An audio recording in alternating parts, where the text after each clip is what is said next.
Hey everyone, and welcome to another edition of Corner Cauldron with me, Buffy, and my brother from another mother, my WT, my co-host with the most, my brother from another mother, Jim Spiller. How you doing, bro? I'm here. He's like, I'm here. I'm here. Oh my Doing goodness. good, doing good. I can't believe how the weeks are flying by. We just flew right through Halloween. We're going to jump on Thanksgiving. Before you know, it's going to be 2026. The hell? Please don't rush it. Don't say anything. I'm not even rushing it. I've been pumping the brakes. Please keep pumping the brakes. This merry-go-round just isn't slowing down. No, absolutely not. Absolutely not. I'm just trying to get myself situated here. Situated, yeah. Well, I turned the YouTube on because we have some people that leave comments in the YouTubes. Okay. Right. And then some that leave comments on the Facebooks. And then I have some that leave comments here. So. Yeah, so unfortunately, for whatever reason, I cannot see any chats. So I'm not ignoring anybody. I welcome anybody that shows up. I try and say hello, but I just can't. I've tried everything. We got the private chat. We got chat comments. Mm-hmm. I don't know what's going on. You know, I just plug things. Hello to those three watchers. Listen to me, 3 watchers. Oh, we got 3 watchers tonight. 3 watchers tonight, and one of them has got to be, I think, is probably, no, Tim. It's Tim on Facebook on YouTube, going, "Hey, everybody's." What is it? Me, you, and Tim. Lucy's on. Lucy's on. Hi, Lucy. Lucy's on. Ever faithful. I love you, Chia. Ever faithful is Lucy. It comes up with good comments every now and again. I love that. Oh, look, Charles Marciano just popped into the chat. Hey, Charles. Charles is in the chat now. Cool. With everyone. So I heard you went to your daughter's house for a trick or treat, right? Yeah, it was kind of an impromptu. We usually give out the candy here and everything. So I talked to Lucy and I said, let's go over to Bailey's house. She's having a Halloween party.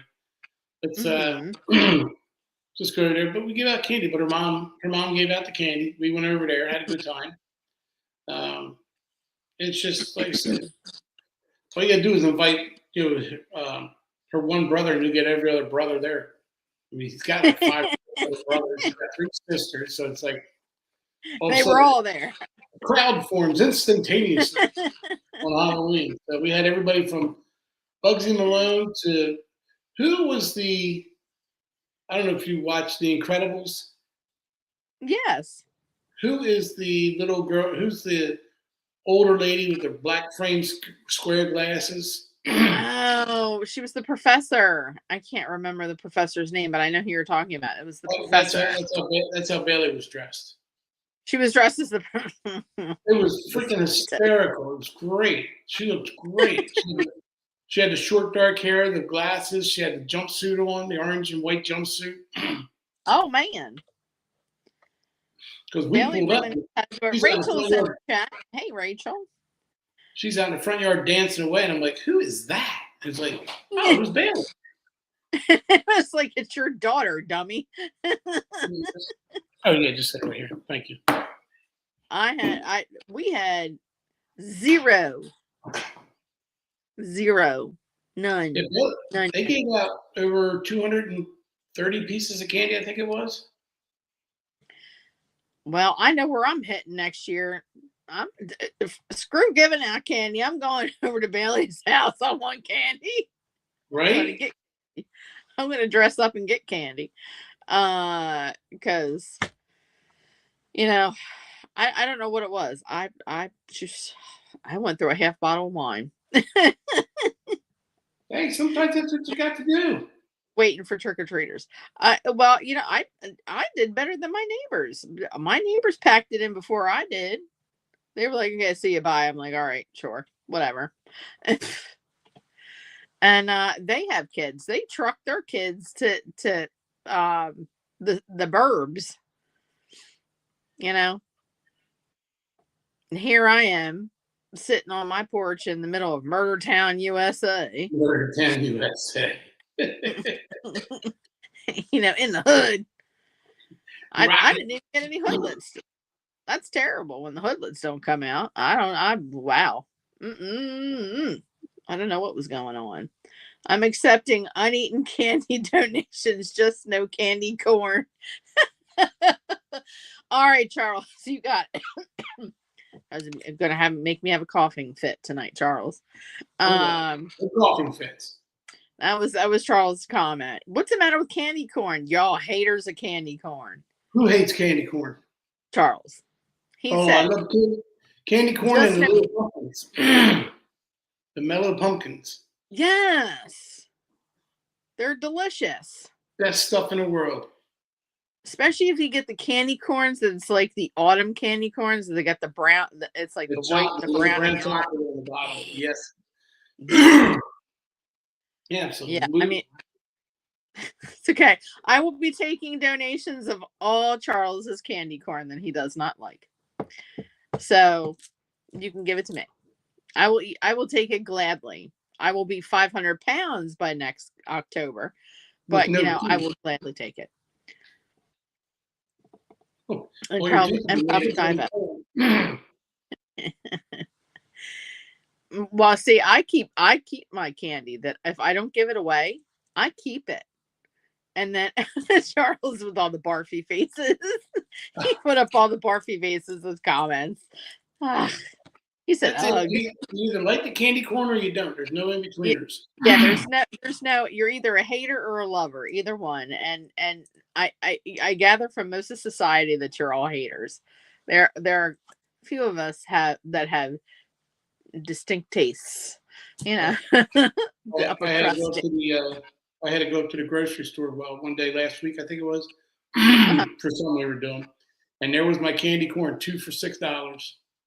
I texted the wife back, uh-oh, you shouldn't have let me go into the grocery store. Which came in with like 8 bags of candy corn. Now I came home with 2 bags. I put a limit on myself. I could hear Lucy now. Jimmy, what are we going to do with all this? What is this? What are we supposed to do with all this? I know what I'm going to do with it. Nom, nom, nom, nom, nom, nom, nom. See, Lucy, this is why he's all yours. All yours. Yeah, Lucy was automatically enrolled in Sainthood. Oh, God. Now, I say, go ahead. She got her Sainthood stamp. Yes, she did. She says, yep. Well, you don't have to agree, honey. Real quick with that, yep. Luke's not that quick. Yeah, she was quick with that, yep. I saw it. The words weren't even out of your mouth yet, and she was like, yep. She had preemptively typed the word yep. It was just like, set. But see, I'm smart about my candy. If I don't give or I don't hand out my candy, I take it and I put it in the freezer. And for Christmas, when Christmas cookie time comes around, you don't just get a chocolate chip cookie from me. You get a chocolate Snickers cookie from me. Oh. Yeah. Or you get a Reese's Snickerdoodle from me. Look at that. See? Lucy's like, we eat it. Lucy's like, I can't be bothered with that. We eat it. Right? We eat it. Yeah, it's I'm just taking off the wrapper and eating candy. He'll be in a sugar coma. You're not kidding, no. God. Sugar coma. Bouncing off the walls. Oh, God. Poor me and Alpha would be going, what the hell is going on with these people? And Charles like, ooh. They call the candy corn stuff and everything, like, it's probably like the dogs are like, that's like human catnip right there. Stand back. Now, do you do the stupid thing where you put it on your teeth and you walk around with a big old smile, candy corn smile? No. I used to do that when the kids were little. I used to do that when the kids were little. Like, ew, mom, you're gross. Ew, nobody likes that. Gross for eating the candy or gross for just being corn mouth? Yeah, pretty much. Right. So we have some interesting topics tonight in our repertoire for the show. We've done the 10-minute gabberdoodles. So we thought we would discuss some of our old episodes that we've had or revisit some of the old episodes we've had. And I'm going to sneak in there every once in a great while with some really creepy folklore. And mind you, let me preface this by saying, while I was doing the research for this old creepy folklore, my Scandinavian families, what is wrong with you people? I mean, really? I mean, I love you. Please don't take this the wrong way. I'm sure that your country is absolutely, your countries are absolutely gorgeous, between Sweden and Norway and Switzerland, what have you. But man, oh man, when I was doing the research for these creepy folklore stories, 98% of them are from the Nordic countries, like Scandinavia and Sweden, and words I cannot even pronounce. I felt like I was going to throw up when I'm Really? No disrespect to us Swedish people, to the Swedish people out there. Norwegians, Scandinavians, Swiss, the Dutch, Holland, love you guys. Your countries from afar, the pictures I've seen are absolutely beautiful. But damn, what is up with your creepy folklore? Like, can't you have nothing cute and nice? It's folklore, I mean, Norway even has gnomes. You guys don't even have gnomes. You have all the like things that come out of the water and it's called neck or water spirit that is a shapeshifter and wants to eat your face off and drown your babies. What the hell? Yes. Mm-hmm. Sure. What kind of Yep. dark tunnel did you find? I don't know. Apparently I tripped into one of your rabbit holes that you left uncovered. Yeah, apparently you found a deep one. Like of daylight up there and too much of the northern lights, according to Rachel. I found one of your excavated rabbit holes apparently and just like fell in it. Fell? Jeez, that's probably one of the ones I had double rebar preventing anybody from going down it. I skydived into it. Oh. Parachuted in. And away. Yikes and away. Here we go. The whole, Right between the rebar. I'm going to make it. Holy crap. Is there a world of darkness down here? Yes. And me without my flashlight. I felt so alone, bro. I really did. Well, that's typically but you know what, though? That's what I think of when you think of folklore. I think of stuff that is creepy enough that keeps you in check to keep you away from things. I mean, that's how I've always looked at folklore. I've never looked at folklore to be like cutesy, nimble, or it's a little bunny rabbit. His name is Sue. Yeah, I've always seen a folklore like it starts back with like Halloween with the jack-o'-lantern, started back with the turnip with the Irish. Right. Mm-hmm. So and what was it designed to do? It was designed to keep away the boogeyman. It was. Well, it was. Yeah. I mean, but I jumped into that rabbit hole that you left, and went, what in the Bilbo Baggins, Lord of the Rings did I fall into? What seventh ring of hell from the Lord of the Rings did I fall into? So, if they're a little creepy, yeah, me too. They were a little creepy with me too. I was like, oh my god. You know, just fell into a giant hole. Right? So I'm gonna let you start off tonight. Don't mind my hair, this thing in the back of my head. It just doesn't want to lay down. It's calic. Yeah, my head is one just giant calic, so Jesus. we're rolling with it. So we now in fairness here, we were kind of I was off, wasn't on the same level field there as Buff when we were talking about what we were going to do for the show tonight. So I thought we were doing just like past shows because we started, our first show was in, come here, was October 31st of 2020.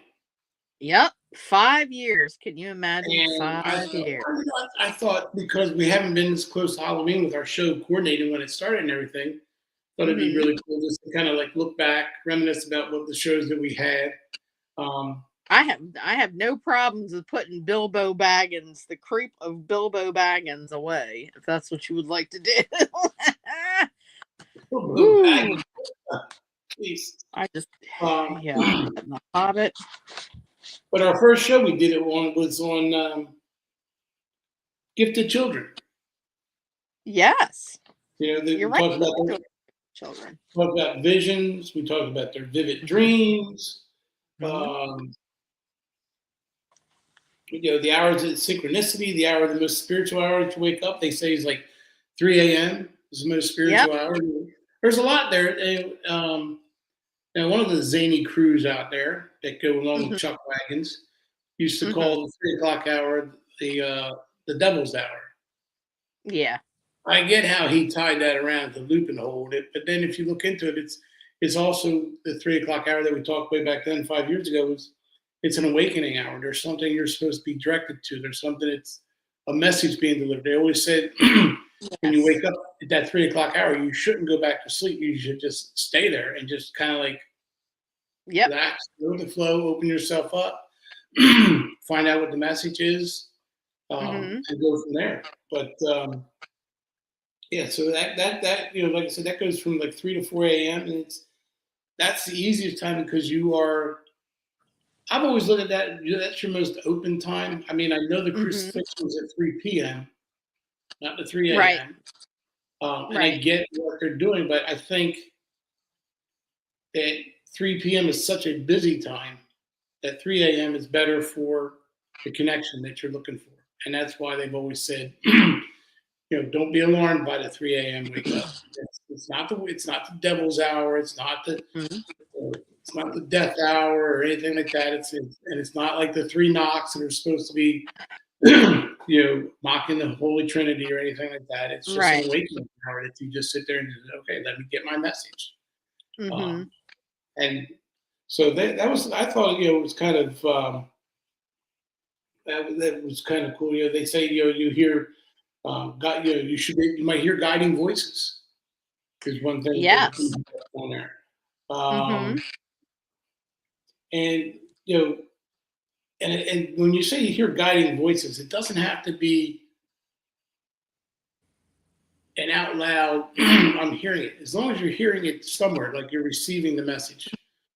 You know, it doesn't you know, in your ears, in your mind, in your eyes. Maybe even a gut feeling that makes you get up and you know, maybe checks on your kids or checks on your dogs, checks on your pets.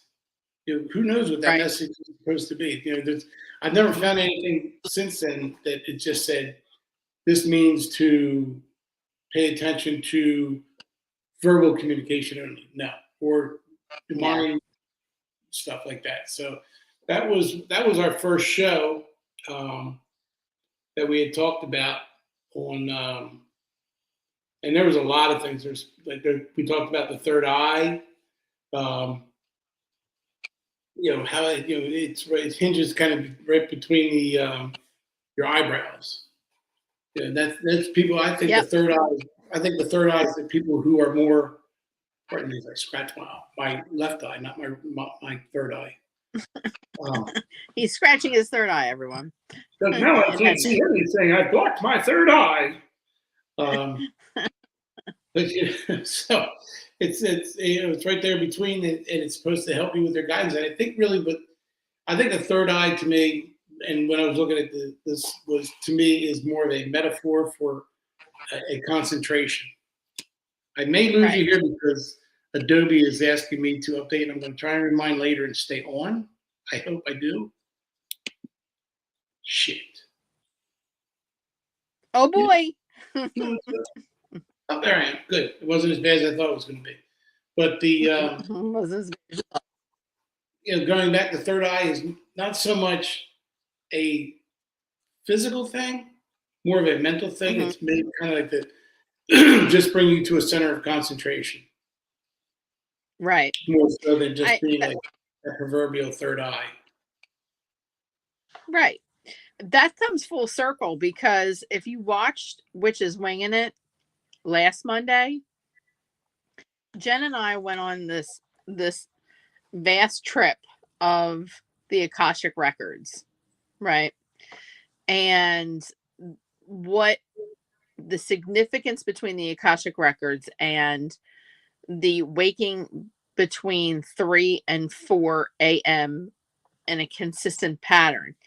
And when we said on our first show, it was about getting messages, and Mhm. that's basically what the Akashic records are stating, is that it could be messages from your higher self, it could be messages from your spirit guides, um it could be messages from the collective, or what they call the one. They could also be getting at that time, even your children, if they keep waking up. We talked about kids waking up at that specific time, is DNA upcoding or upgrading. They can be getting instructions about soul contracts. They can be getting instructions on leveling up vibrationally into another dimension. You Mhm. can even, according to the Akashic records, between 3 and 4 a.m. is when people unknowingly astral project. Oh, They really? involuntarily astral project. And that is also the time where time slips are open. So, just like we were talking about Halloween Town, and in that one episode of Halloween Town where they get on her broom, and they go through wormholes, or they go through time rips Mhm. to get back to the past. This is actually what it is. It is almost a form of time travel. You can time slip dimensionally during those hours because the Earth's magnetic force field is at its quietest between the hours of 3 and 4. So anything coming from the etheric, including your spirit guides or uh, extraterrestrials, anything of that nature, can be coming in and guiding you. It's the time when your higher self or your spirit guides um, come to you and say to your spirit, come sit with me. We need to have a conversation. And you could be getting instructions about your past lives, your journey on this plane of existence and this life, and what things are going to happen for you. Um, DNA upcoding. You can be astral projecting. Uh, Vivid dreaming is another one, a way that they are able to kind of talk to you and for it to stick, because you are uninhibited between those hours of 3 and 4. That is when they find you at your most deepest sleep, or your REM sleep, Mhm. so that your brain is not worried about you being on the defensive. It's cut that part of the operation out because it's more concerned about the ABCs, which are airway, breathing, and circulation at that time. So that's one of the let's see, lack of daylight. Rachel says she definitely needs to go back and watch last week's. Please do. Um, and you will hear Jen and I talk about significant things with the Akashic records and the hours of 3 to 4 a.m. with that. Nice. But that came full circle. See how that came full circle? We've been doing this for Right? 5 years. And little did we know that on our brand new sister show that we would wind up, coming full circle. I didn't even think about that when we were doing it. Oh, okay. Because we've been doing this for 5 years. So it's like, wow. I really didn't think about us or what we were doing on our very first. That was our very first episode. Mm-hmm. That was Halloween night, 2020. All right. Oh wow, it seems so long ago. Oh my goodness, The time just flew by. God, those years just flew by. Let me tell you, flew the heck by. Um. So yeah. So what else you got for us? So we did a show which actually is coming around here since you're talking about folklore and everything is the familiars. Mm-hmm. Um, Oh gosh, yep, you're they familiar. come around, which assist in witches, cunning folk in the practice of magic. Yep. It's familiars are that to the witch that helps them move on, whether it be a cat, whether it be a spirit bird, it be an owl, whatever kind of things you acclaim to a person using the term witch lightly and for the meaning, that's where the familiars come in. And that's how people used to get in trouble with their cats and everything. She had a familiar that did her bidding, that helped them get somebody out of their property or something like that. And that was the ultimate goal with when you had that kind of stuff. And that was our show. We did actually that was our November.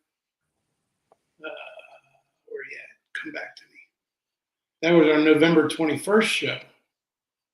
That was very close to Thanksgiving. Yeah.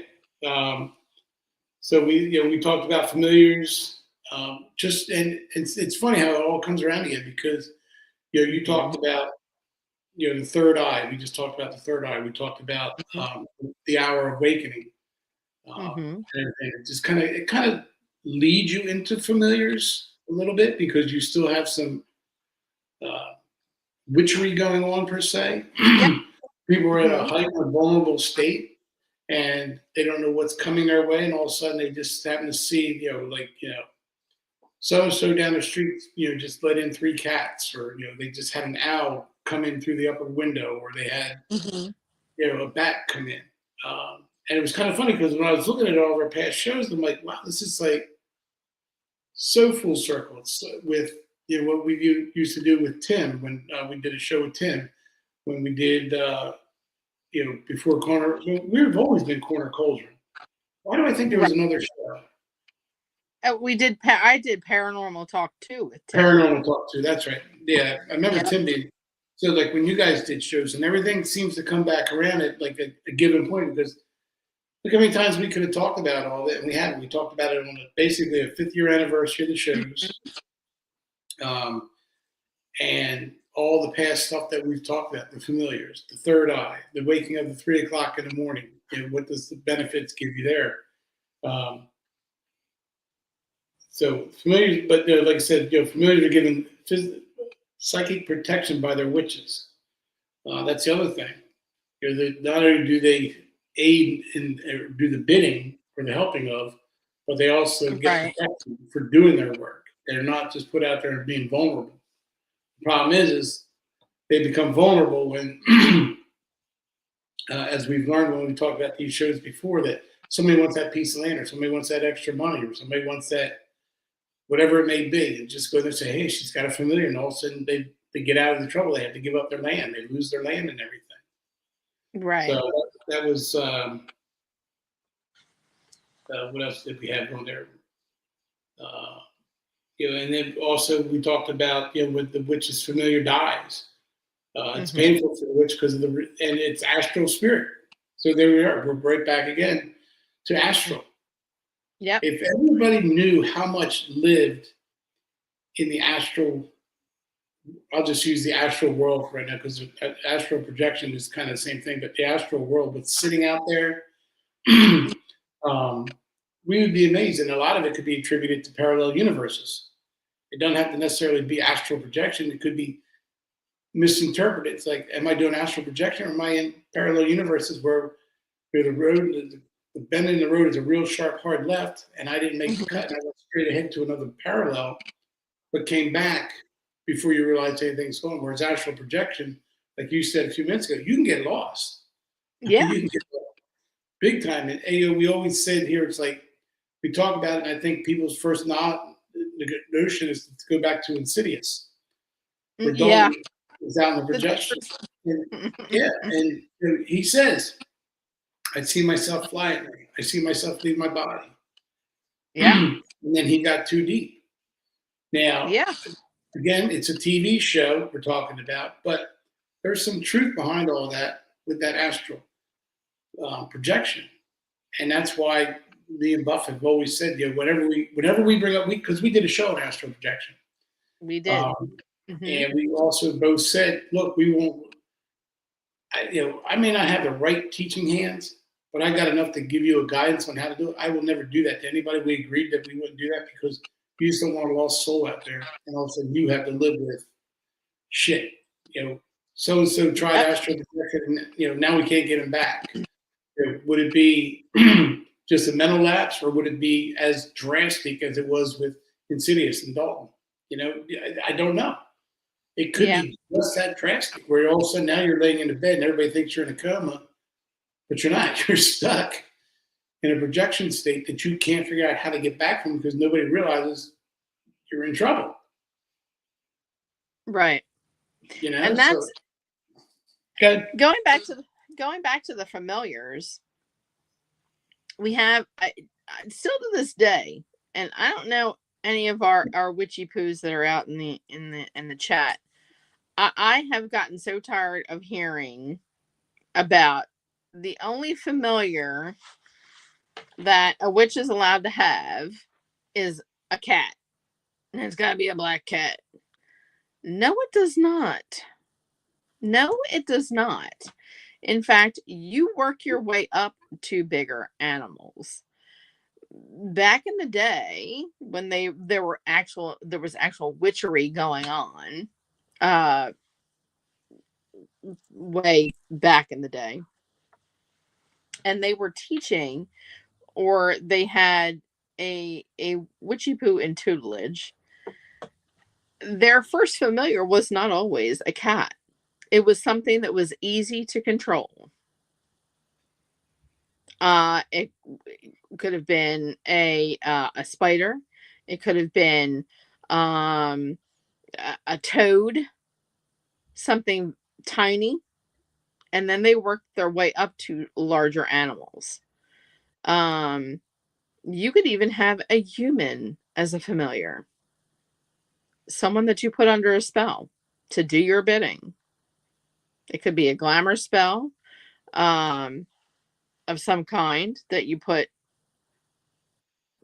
on, and then have that person do your bidding. It could be something you created, like a golem. It doesn't have to be a cat. You're used to seeing in folklores and stories that everything is a cat. It's a cat. It's always a cat. No. Did you ever watch Harry Potter? Okay. So what did Ron Weasley have as a familiar? You should know this one, bro. I should know, and I'm drawing a complete blank. Oh, and how? Yeah, what animal did he have as a familiar?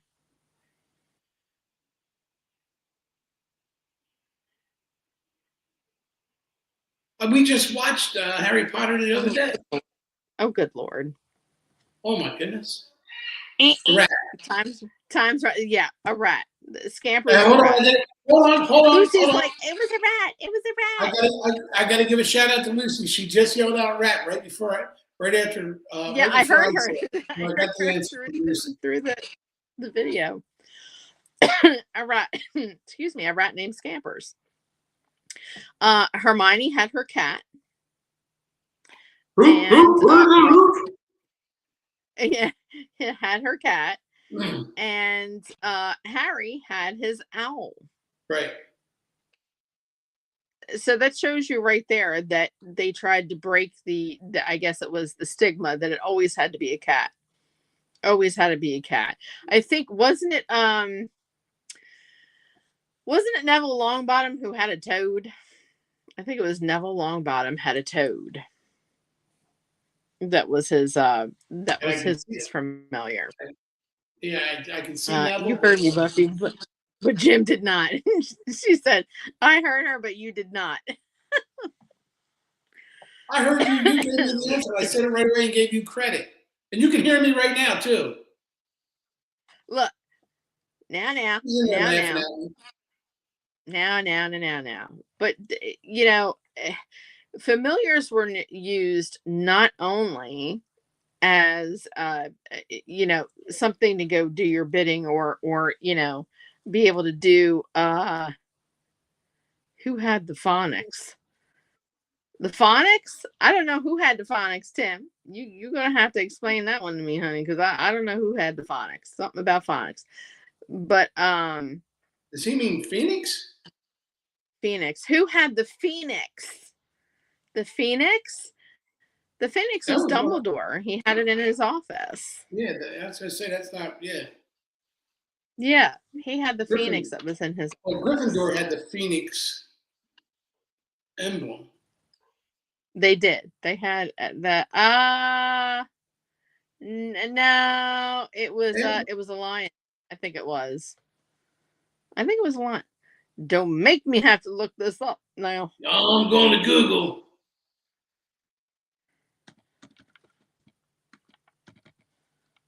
It's a race. He was going to get the answer. My computer don't. No, what are you doing? It's a lion. It's a crest. It's a lion. Okay. It's a lion. It's a lion. The Phoenix was with Dumbledore had the Phoenix in his office. Okay. Close, Tim. But with that being said, they again, a familiar was not only something that you could, I guess, will to do your bidding, but also was a form of protection.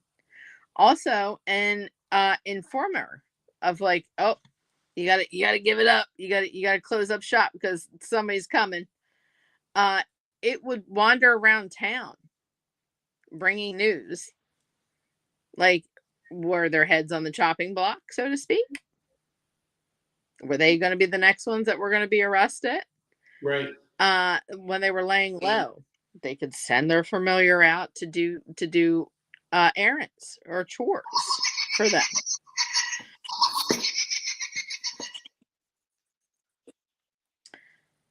Jim and his phone. I'm sorry, man. I thought I had it. Apparently, I didn't have it on silence. Apparently, you didn't. So that was the show that we did on familiars. But you know what, though, when it grew out because it was about familiars, monsters, and mysteries, and one of the when we get into the folklore, one of the creepiest ever for me for folklore and everything. Yeah. I know we don't say it a lot, but I'm going to say it because I know we're all protected and it's safe and everything, but it's the Wendigo. Uh-oh. He said W word.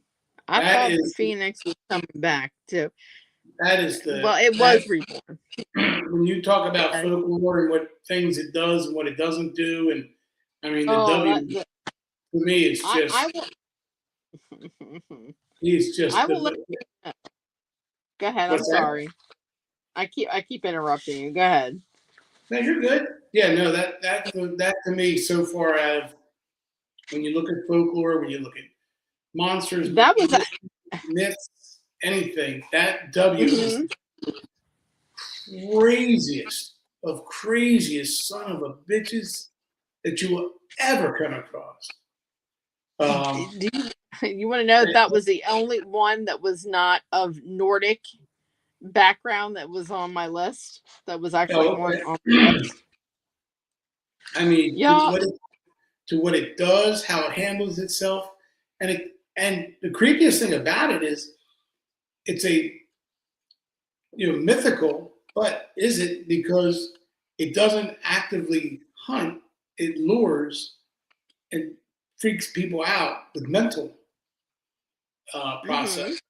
and everything. So that's what that to me that's it's kind of like the all-in-one embodiment of the folklore that scares things away, hunts you down, doesn't. It's kind of like the Michael Myers of the folklore to me because no matter how fast you run, Michael's always walking and always catches up to you. And Wow. that's how I've always looked at the W. I'm like, that is just like the one thing I would never want to encounter or run into. There's one here. Well, these are all the pages I came up with crazy like folklore. Look at all this Look at stuff. Jehiminy. Jeez. So No, you since missed we're the on, rabbit. You caught a triple-headed rabbit hole is what you caught. I told you I went paragliding down one of your excavated rabbit holes. Uh, Paragliding. That wasn't a paraglide. That was one of them damn squirrel monkey suits that they project themselves off the side of rocks. all I know is I went to the seventh ring of hell to get this done, Woo! and I don't ever want to go back. You got out a little Um, scorched. Holy crickety crackities. there's this thing called a myling, spelled Myling. Oh God, here we go. I gotta give a couple of them out because I have plenty to go on to another show. But Okay. and of course, thank you again to the Scandinavian people. I don't know how your children even go to bed. I mean, how do they sleep? I mean, do you tuck them in with one of these nightmares before they go to bed? No offense to us, to my Scandinavian friends. However, it says a Scandinavian folklore stemming back to the olden days when unwanted children, due to being conceived out of wedlock or to parents unable to take care of them, could be abandoned in forests or other isolated areas, often sadly left to die. Uh, let's see, who like to create, or children who like to create a ruckus. Bad kids, basically. When you out and you Scandinavian kids, you're bad. You're gonna Myling's gonna come after you. Um, to create a ruckus in order to gain or our attention is nothing strange. However, add that these poor children are souls roaming the land in the hopes of a proper burial, and you've got yourself one dark folklore. It is said that the unbaptized deceased children will look for lone wanderers at night and then jump on their backs. As they do said jumping on backs, they demand to be taken to the graveyard so they can rest on hallowed ground. While they ride upon your back, they grow heavier the closer you get to the graveyard. So heavy, in fact, that they can cause their carrier to sink into the ground. And if you are unable to make it all the way into the cemetery and the Myling's final destination, in a fit of rage, it will kill you and then eat your head starting at your eyeballs first. Gee, what the hell? Look at this thing. Look at that thing. That's what it looks like. Ugh. That is a Myling. They come from the land of the ice and snow, where the midnight sun and the hot springs flow. Hammer of the gods. Charles, I can always count on you, buddy. I can always count on you. Oh Lord. Yeah, that's just one of many of these Scandinavian. Again, I don't mean to be mean, but your children must go to bed crapping themselves with these kind of stories. They go to bed the most well-behaved children in the world. You ain't a kidding on that. I'm just saying. Looks like a Shoney's big boy. He said it looks like a Shoney's big boy. He said it looked like Bob Evans' big boy or Sherry. Hey Sherry. I can't with you people. Right? Why don't we do this? Since I have so many, you go on with an episode. We'll talk about the episode, and then I'll give you a hammer of one of these multitudes of mystical creep, folklorish creep. So then we had our Halloween show. We talked about gifted children. There was. Actually, let me click on this one here because why do I have this here? So since we were in Halloween, we also did a Goblet of Knowledge back on Friday the 13th. And that was the day in 1307 French King Philip IV ordered the mass arrest of the Knights Templar in the Kingdom of France. So there's many misnomers as to what Friday the 13th or how it came about. And the most one that I find recognizable is this when the Knights Templar were destroyed, when they were arrested. It was done on that date. There was a town that, also back around that same time frame there. Geez, my brain is just not working right now. Come on. There was a town in Indiana that puts bells on every black cat in the neighborhood to keep them all to keep them safe and everything. In the 1930s and extended into the 40s. They said it was decreed that all black cats in the town would wear a bell around their neck every Friday the 13th. And there can't be more than there'll never be more than 3 Friday the 13th in a calendar year. And the way you can tell, do you know how to tell if you're going to have a Friday the 13th? You can have a calendar year without a Friday the 13th. Do you know how to tell? You know how to tell if you're going to have lay it on me. Lay it on me. The first day of the month is a Sunday. Oh, really? If you have it on a Sunday, then you're guaranteed to have at least. The month has to start on a Sunday. So the January 1st, if that's a Sunday, February 1st, if that's a Sunday, there you will have a Black Friday. And there'll never ever be any more than 3 Black Fridays in a calendar year. Wow. Yeah. So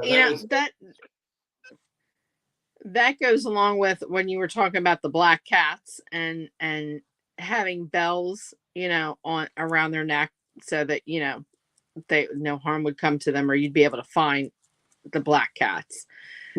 It's sad to say that even in 2025, we have to worry about our black pets, like even black dogs. They'll, it seems to be that All Hallows Eve, Friday the 13th, and Halloween are the worst times to have them either shot, run over by cars, tortured. This still goes on today. And did you know that black cats and black animals, but we're going with cats and dogs. Black cats and black dogs are still the most unadopted animals in shelters, all because they're black. See, I find that bizarre because a black German Shepherd is gorgeous. I Yeah. mean, we've obviously, as you guys know, we got the standard German Shepherd, and I've had a white German Shepherd, but a Mm-hmm. black German Shepherd is absolutely, he's so gorgeous, he's freaking scary looking. Yeah. Yeah. You know, they remind my first thing I see when I see a black German Shepherd is a hellhound. Right. Minus the red eyes, but Right. that's And they, just such a shame. oh, that is a shame. It really, really is. But you know, In fact, that, Sherry you did stay, something. you stay with that this kind of genre that we're in, the Friday the 13th. So full moons and Friday the 13th. I forgot all about this one. The last Mm-hmm. one was the last time we had a full moon on a Friday the 13th, Uh-huh. October of 2000. Wow. Was it the first The show? next projected full moon on a Friday the 13th won't be until August 13th of 2049. Are you kidding me? That's what I have listed down here. 2049? I mean, I may not see it. Well, shit, my ass ain't gonna see it. You know that. I won't be seeing it either. I don't think We'll half be in of the our celestial clouds up there going, hey, there it is. It's right there. I can see it. right there, I can say it. Oh, good Lord. That is terrible. I don't. Wow. You know what? I think Sherry did something during Halloween, or it was up on the Save the Strays website. I think it was about the mentioning of black cats. I don't know whether it was this year or last year, about poor black cats, and they are just the sweetest. By the way, Save the Strays Schuylkill still has a couple of adoptable black cats if you're in the market. One of them is Hercules, who I fell in love with the last time all of them were together. And I don't know if Voodoo is still available. A beautiful black female when I was there the last time doing tarot readings. And she was just gorgeous, absolutely gorgeous. And I'm sure after hearing this, Rachel will say, Maven needs another sister or brother. It's just like, yeah, I want to remain in my home at this point. Yeah. So, there is one folklore Okay. that I literally almost called the black anus when I read it the first time. It's black anise. Annis, or anus, I guess, whatever, black anus. And this is one of the very few that does not come from Scandinavia. Thank goodness. This actually comes from jolly old England. It is an English folklore that the black anus, or anise, is a blue-faced witch who is hungry for lambs and human flesh. So specific. I mean, don't give her any pork, don't give her any cow. She wants lambs and humans only, apparently. Uh and human flesh, especially children. She has the razor sharp claws to rip into the skin, which she is known to hang on trees to tan before wrapping them around her waist to wear as a kind of skirt. Her claws are so powerful, she digs into the sides of mountains and cliffs to make herself a home, known as the Black Annis's Bower. Like much of folklore, the story is used to warn children not to misbehave. Should Black Annis, or Annis, reach into their home to steal them away, one of the more popular folklores internationally is that black anise has been featured in everything from video games to songs and books, including mentioned by J.K. Rowling herself and Harry Potter. Harry Potter. I can't even talk. Harry Potter. Harry Potter fan club newsletter, in 1998 and in 1999. Thank you, Black Anus or Black Ass, whichever one you prefer. Take a minute to collect yourself, bro. I'm feeling You need to breathe. You're amongst turning yourselves. purple. What? I said, I'm feeling verklempt. Speak amongst yourselves. Oh God, he's actually turning purple. People, I can't. Are you done? Thought Oh you were my gonna die. I goodness. want you to take a deep breath, there, sir. Please take a deep breath. Oh. Yeah. Listen, you think I'm kidding? I went down some very steep slopes for this. Just I know. saying. What do you got? What else you got? Well, let's think. Let's take a look here. We have this thing called. Oh, okay. Here's something really interesting. Ever heard of a Tikaloshi? Tikaloshi. I dropped I'm going papers. I'll be right. to use the word no. Okay. Well,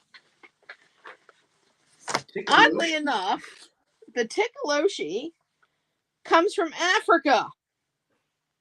All right. And actually, more specifically, comes from the Zulu tribe of Africa. And it says the Tikaloshi is a Zulu mythology, includes a number of deities, including the Tikaloshi, or dwarf-like water sprite, whatever that means. What the hell is it is a dwarf-like water sprite of evil intent. Evil. No. It causes harm by seeking out individuals who already have a tendency or a nature of harming others to persuade them into doing the same to another. A shaman may create such a creature if they have been. I can't even read this. It's so light in here. Let's see. Into doing the same to another, a shaman may create such a creature if they have been offended and aim at seeking revenge. The creature may take on any form and even become invisible by drinking a sip of water. Let's see. If you want to keep the creature away at night, place a brick under the legs of a bed that belongs to you. Only, and I'm going to slaughter this word, please. I hope I don't have any Zulu tribe watching me from satellite that's going to come in. Really? I thought you summoned one. Only a Naanga or witch doctor has the ability to defeat a Tikaloshi. Never heard of it. So basically, if a witch doctor can create one, basically what they're doing is creating a golem out of mud.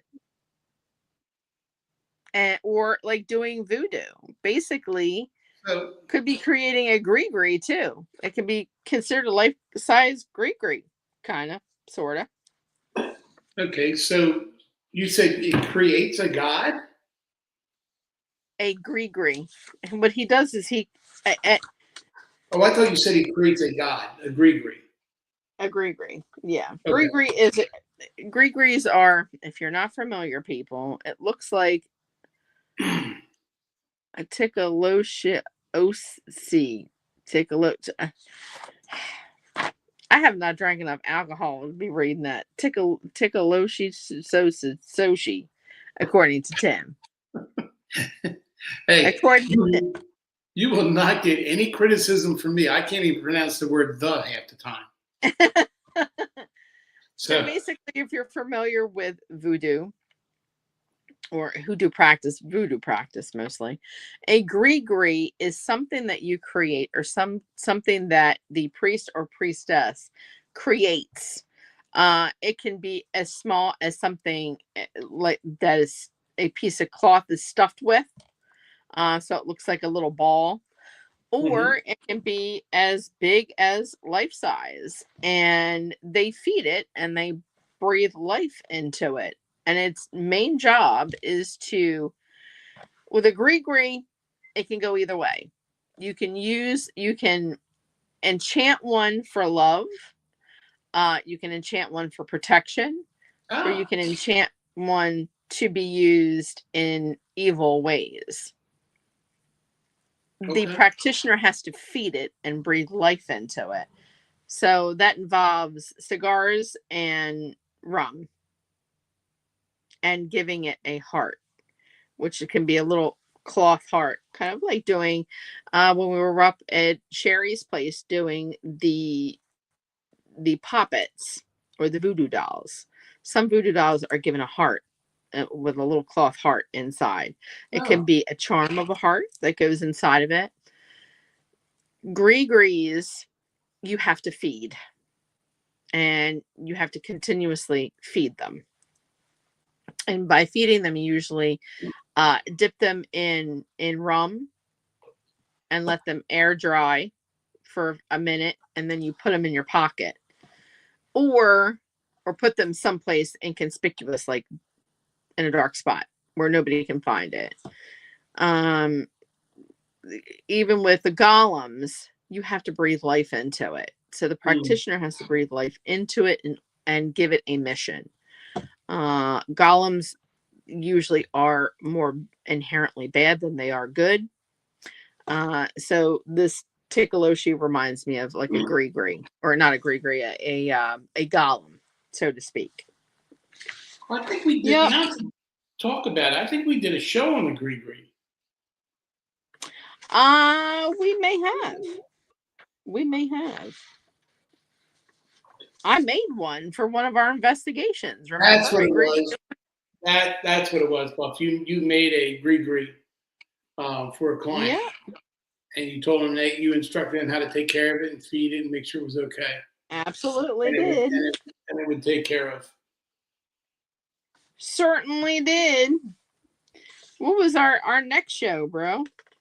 So our next show we did we did on exorcism. Aha.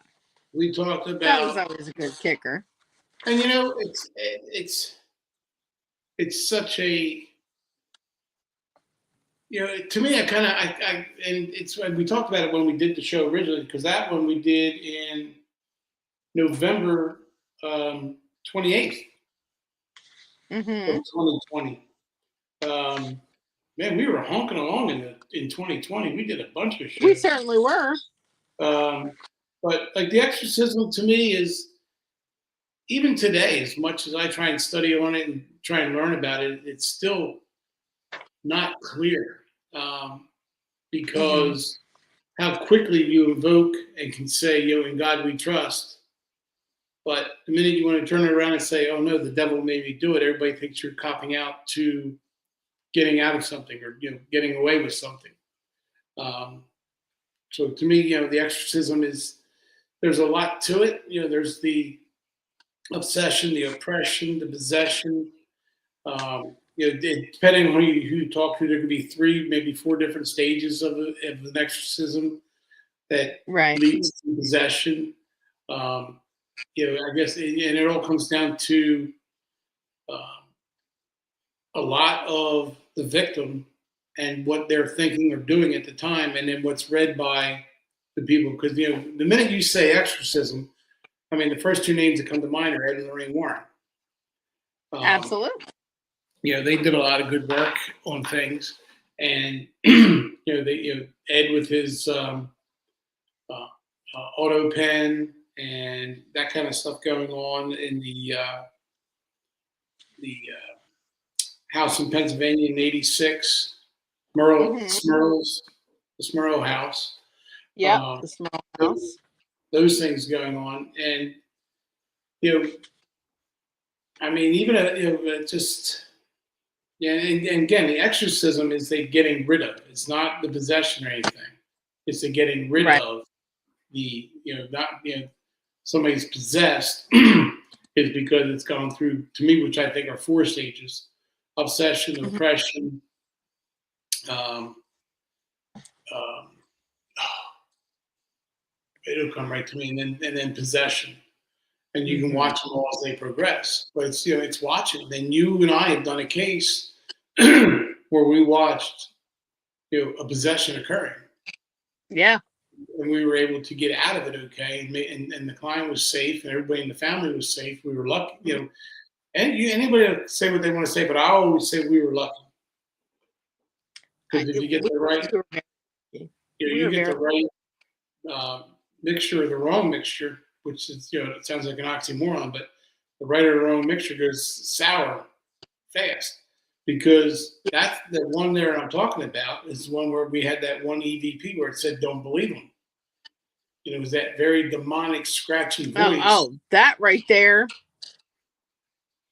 That is probably in. Let's see, That like right there. Right. so. Dalton is 28.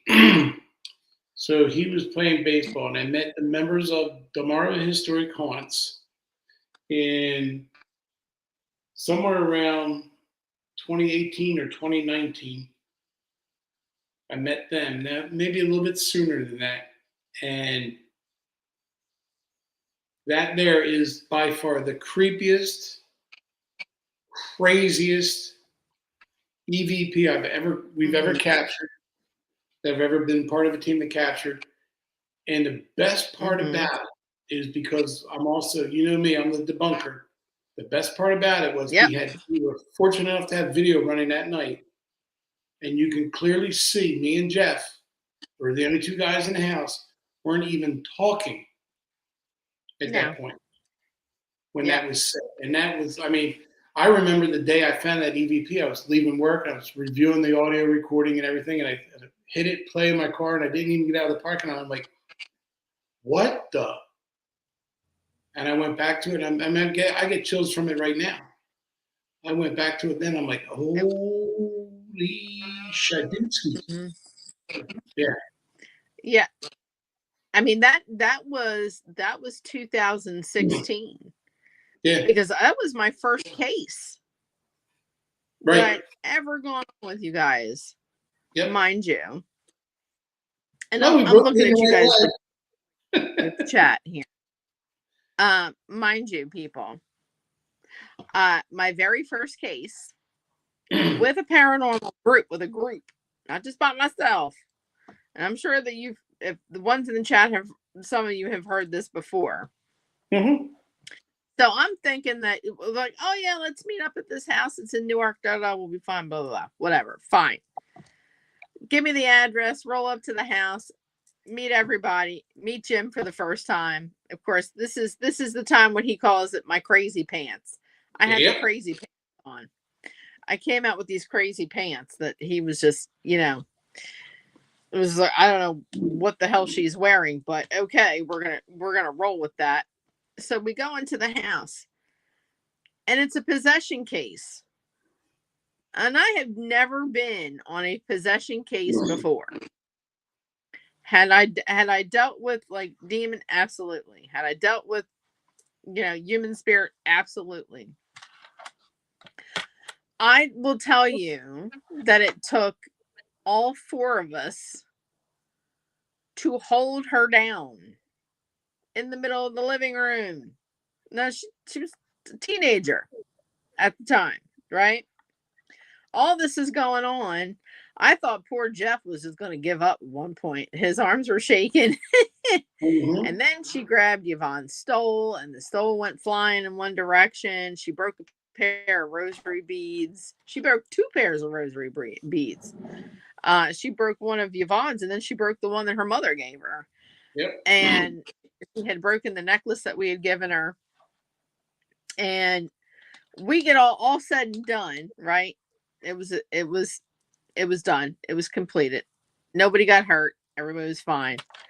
I get out to the car, And these guys are all out by the car talking and cackling away. I'm catching my breath by my car going, someone explain to me what the was that? Yeah. What the hell was that? Because whatever that was in that house, that's not normal. I don't know what it was. Not normal. Okay. All I know is that wasn't normal, and somebody owes me a beer because I was not prepared for that type of shit that went on that night. And little did I know it would escalate and we would be into bigger piles of said cockadoodies. Right. But you in could our feel 10 that. years of doing cases. But that's the one where you walked in the house and you could feel it. Yeah. I had the analogy I'm going to use isn't that vibrant, but it kind of gives you that feel. It's like you walked in, and it was like I'm looking right at Linda Blair Oh yeah. because Oh the yeah. eyes were dark. And what I remember about walking in that second time was because I'd been there the first time. Obviously, we went back and had you part of the team. By then, when I went back the second time, the eyes were so cold, so dark. Yeah. That what I later understood when I sat back and I kind of diagnosed everything was it was looking for that weak one walking through the door Yeah. that could use it against us. Yeah. And thank God that night none of us were. Yeah. That night we were, we all. I mean, I will say, I sucked it up. I looked there and I looked over at the client. And I'm like, you gotta be kidding me. But Yeah. we all kept it at bay and just went to doing what we do. Yeah.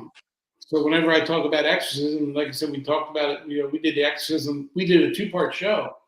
Yeah. On exorcism because there's just so much there to cover. And it's just like it's something I never want anybody to experience. But the experience itself leaves you marked, leaves you a little ding. Yeah. Because every once in a blue moon, I'll hear that EVP come through, and it's just one of the. Like I said, I will be the first one to say too. Could that EVP be an anomaly that we caught off of somebody's TV set in another house that was just everything was just right that could feed it? Okay, but I'm going to say no. We got an actual EVP from that inside that house on that night in that case. But I'm not going to be that one that goes nope, absolutely 100%. Period. End of discussion. You know what I mean? You got to leave that you got to leave that little bit of room. Yeah, it could be. But even though like I said, when we played it for the group and everything, everybody heard the same thing and everybody reacted, and you get a cold chill from listening to it. I mean, it's not. I will say it is not a pleasant EVP to listen to. It is not, and it is loud and it is clear. It is one of the clearest EVPs and the loudest EVP that we got. Yes. I would want to say that we got. My thing is that how come every time we did an exorcism, something this witchy poo here winds up either getting launched at or getting like grabbed. You get more occupational hazard income than anybody else. And I wonder though, Buff, it's got to be like you've taught Bailey and you've taught other empaths and everything. I think it's because of your makeup. I guess. Regardless of what you and this is my belief, and I could be wrong on all this, but my belief is because of your makeup and because of what you're able to do and your abilities and how you can guide people and train people, I think there's just that little crack that for you either A moves around or it's just something you can't seal, that you feel a piece of everything when we do cases. I don't know. That's the only way I can explain it. It's like there has to be because no idea. You were in the basement on one time and you were speaking some kind of gibberish. Oh, that's the time that I got possessed. Was that the first time? That was the first time. I think that's at least the second time that I can think of. Was that the first time? That was That the was first. That was the that first. was that was the that was the first time I got possessed. That was the That was first time time. number That was Yeah. time number one. That Yeah. was with the little girl where I got yelled at. The story goes, if this is the first time you're hearing this, what is the first rule we learn as a team that does exorcisms and all that good stuff is that we do not provoke the No. said demon. Now, I may have slightly provoked a demon that night that was in the house in the basement, but I have good reason to have done that, and that was because if I didn't step in the way of that thing, it was going to go upstairs and That little girl. possess a 5-year-old little girl Mm-hmm. that we knew was no way, shape, or form going to be able to survive a full-on exorcism or be able to last that long. So I took the only option I knew.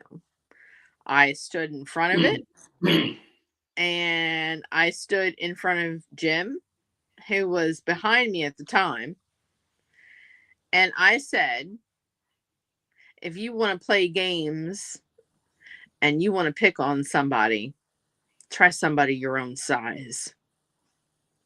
And then I got hit with a ton of bricks. To this day, I don't remember a lot of it. I really, really don't. All I know is that it got pitch black for me. I couldn't see or hear anything. At the tail end, I could hear everybody's voice, and it sounded like it was in a distance. Like, you're a million miles away, and Right. I could hear your voices. And when I came to, or when I started fighting it off, was when I think I opened my eyes at one point and saw you in front of me. My butt's in a chair. It wasn't in a chair when I first started. My butt was in a chair. You were kneeling in front of me. You had your cross in my hands, and you were saying, "Stay with me. Stay with me. Keep looking at me." Mm-hmm. And that was all she wrote. The feedback that we got, or the EVPs that we got back from that, or the voice recorder, I was speaking in a language. I know a lot of languages. This was one. There was Arabic. I know a little Arabic. I know very little Aramaic, which sounded like Aramaic at one point. And then it went to Latin, which Right. and I believe it loosely translated was I told Yvonne that there was no God. Right. That I was her God, and that she was to obey me. And when I woke up after the whole thing, there started to be there was a whole room of people down in the basement. There was a slew of people. I woke up, there was nobody. Like, they had all left. Like, there wasn't near one of the family members down that basement. But you also have to remember, you got to tell them too, when we were down there, we had one of the family members holding one of our blessed crucifix. And I do remember that. Jesus came off the cross.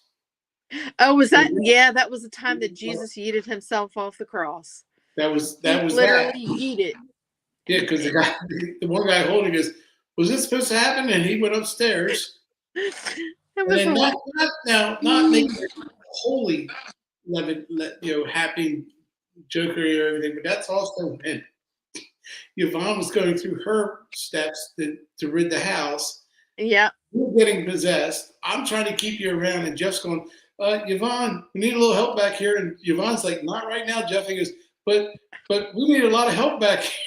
And that's when the guy ran upstairs without the cross with the crucifix on it. And I'm like, Oh man, hell has come to Helltown tonight. That one, that had to be. If I had to rank them, that would be number 2. Who was it that said something about he?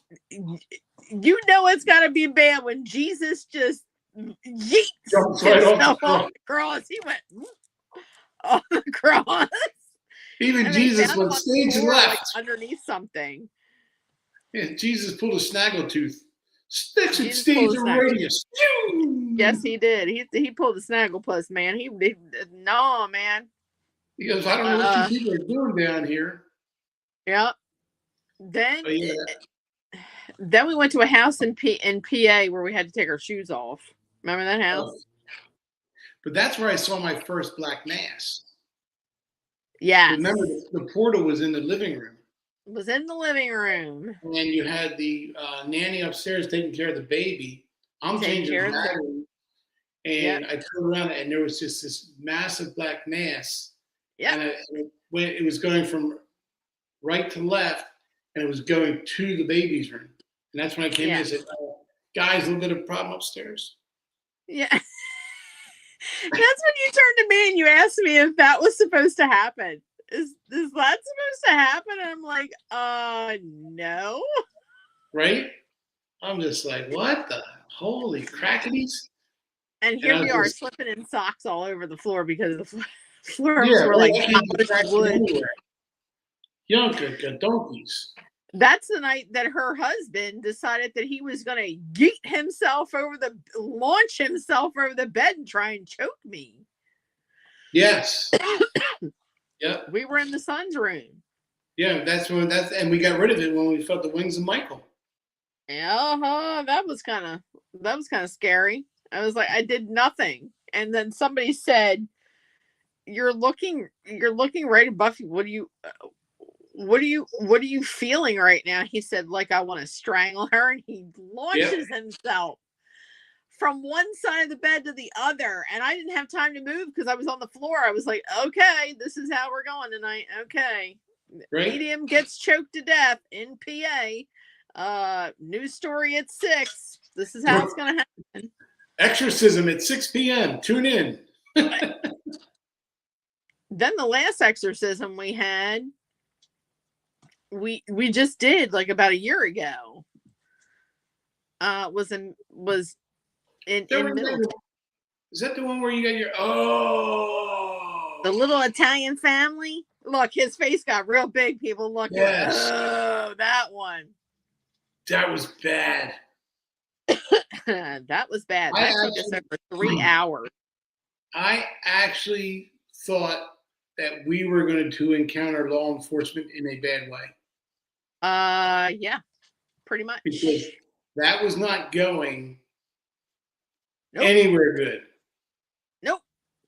That was not going to. And when the client locked themselves in the bathroom and you were trying to get in, I thought, just put the handcuffs on them now. Yep. Then she came out of the bathroom, and let me tell you, people, the one who was possessed, this big, like tinier than my pinky, and short, like not even 5 foot, and strength beyond. Oh my God! And we were on the 4th floor. This house had 4 floors, and the railing, when you look down, all you saw was tile on the 1st floor and a chandelier. That was it. Yep. This little son of a gun had the nerve and I'm a big girl.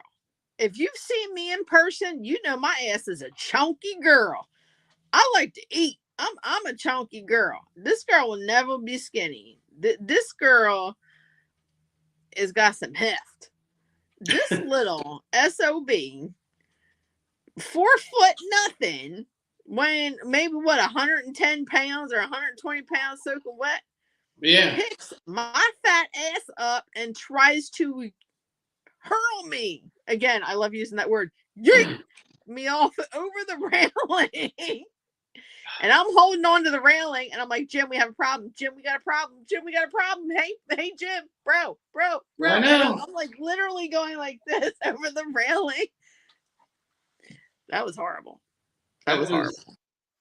as far as an interactive possession, that was so. The first one was the one where we got the great EVP. Yeah. That would be number one. Number two, tied for a number one, is that one there, and that we just talked about, where the client was with trying to throw you over around, lock you in the closet. And I thought, yeah, we're all going to jail tonight because there's no way anybody's going to believe what happened here. Now, I'm just hoping to this get is gonna go. I'm hoping for probation, but I'm definitely looking for parole. Yeah. But that's actually another key point to everybody that's listening. Is if you are involved in these kinds of cases, there's no leeway or thought given to you in any kind of defense, because Ed and Ray One had a show that they did with The Devil Made Me Do It. Yep. The guy who committed to murder did 5 years, but Arnie. And to go away from that, you can go right into the one in Germany where the 5 priests, or the priests and the 5 nuns, went to jail for what's her name? Yeah, hold that girl. Yeah. Possession. Yeah. So there's no, even though it says in God we trust on the background, there's nothing beyond that they trust in, and there's no way to go into court that I can see that you can say, no, this is what we see, because there's nobody that's going to sit there and go, I'm not going to be part of the whack job. It's there. I believe it's true. You do the best you can to debunk things. You do the best you can for the client to say, is it this? Is it that? One of the biggest, it's going to sound so bad, but it's not a problem. But one of the things is science. Yeah. We're asking you to believe not all science, but yet science wants to not believe everything, but yet be able to prove everything or disprove something. And it can't. And I think, regardless of how you sit and think, either on science or belief or non-belief, whatever, there is a sliver. So when I was doing investigations in forensics, I took a class and I thought it was very unique, and I think it matches up to this point. Mm-hmm. Every tool you can point at something to try and resolve it, but you'll never get that 100%. There's that 1% that can be the nail in the coffin, or it can be the freedom call. Oh, and absolutely. That's in everything. That 1% is in everything. And when it goes to what we're talking about here, whether it be folklore, whether it be the W, whether it be exorcism, possession, whatever it may be, that that 1% isn't even there for that. That's like 100%. Nope, no, that stuff doesn't exist. End of story. Mm-hmm. But yet you want to turn around and, so if you want to say that doesn't exist, you can't have both sides of the coin because the church just teaches one side of the coin, then tell me one thing. How do women have children? Yeah. If you want to tell me that nothing else is anything, that there is no belief that this can't happen, that can't, how do women have children? Yeah. I remember one time me and Luce, God bless her, we were trying to get pregnant, and we were blessed with Darby and Dalton, and then Bailey we were blessed with. But somebody said something to me that sticks to me this day. He goes, they said to me, you're not looking for a miracle, you're just looking to get pregnant. I'm like, do you not understand what the pregnancy is? Yeah. If you can believe in that conception there of the miracle of a pregnancy, then why is it so hard to believe in possession? Why is it so hard to believe in, why is it so hard to believe in that? But anyway, there's that 1% that you'll never be able to. You're never going to be able to satisfy anybody, bro. Everybody, bro. That's just the way it is. That's the way the world is. You're not going to ever be everybody happy. And I accept that. I got no problem with it. I have no problem with it at all. It's just frustrating because you and I and Jeff and Lucy and all have had this conversation.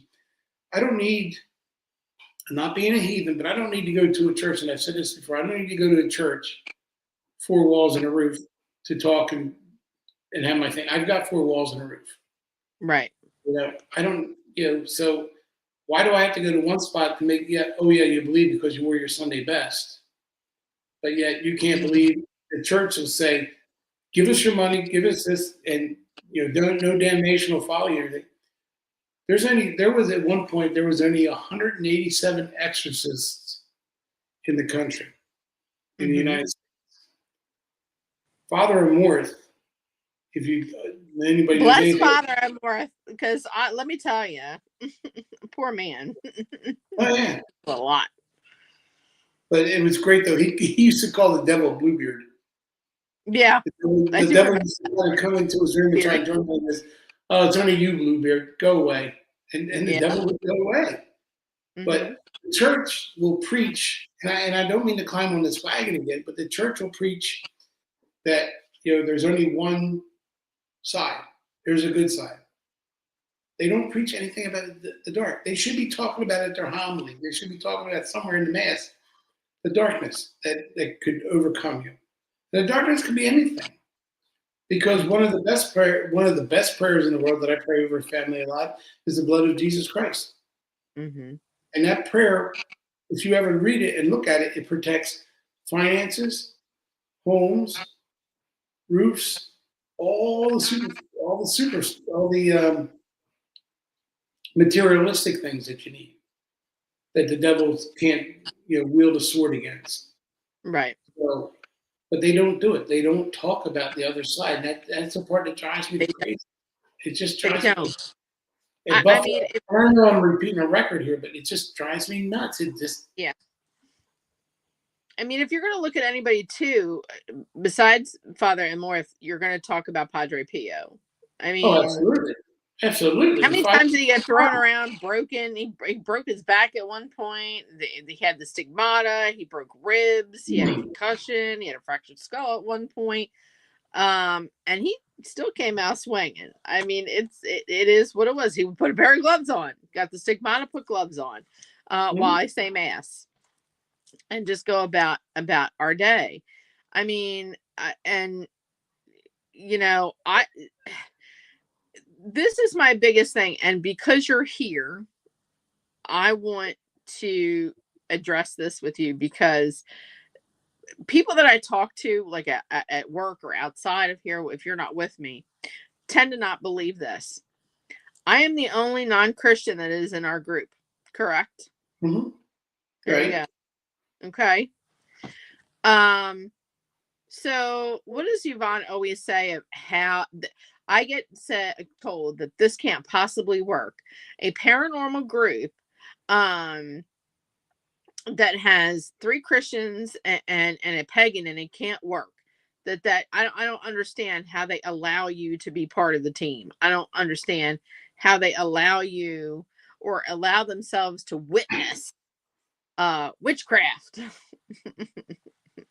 Well, that goes as bizarre as saying, why do I have 2 scientists on one petri dish? Yeah. You shouldn't. No, you can't have a 3rd scientist on your petri dish, because then it goes again. What? No, I want the feedback. I want the challenge. I want somebody saying, "Hey, dumbass, it's not a possession," or "Hey, dumbass, it's not this, it's that." That's because the one thing that I do like about what we do is I'm not here to try and prove it to you. There you go. I'm here to provide you with information. Yep. Make your own assessment. If you don't want to believe me, that's fine. Yep. It's not that I don't care, but that's fine. All it does is either reaffirm what I already knew, or it gives me more to go look at. I'd be the first to say, and I've said it many, many times, I don't have Casper in the basement. I can't test my REM pod. I can't test my EMF. I can't test my torch test. Yep. I just go and I'll give you this information, and if you want to believe it, if you want to say I'm nuts, I'm good with it.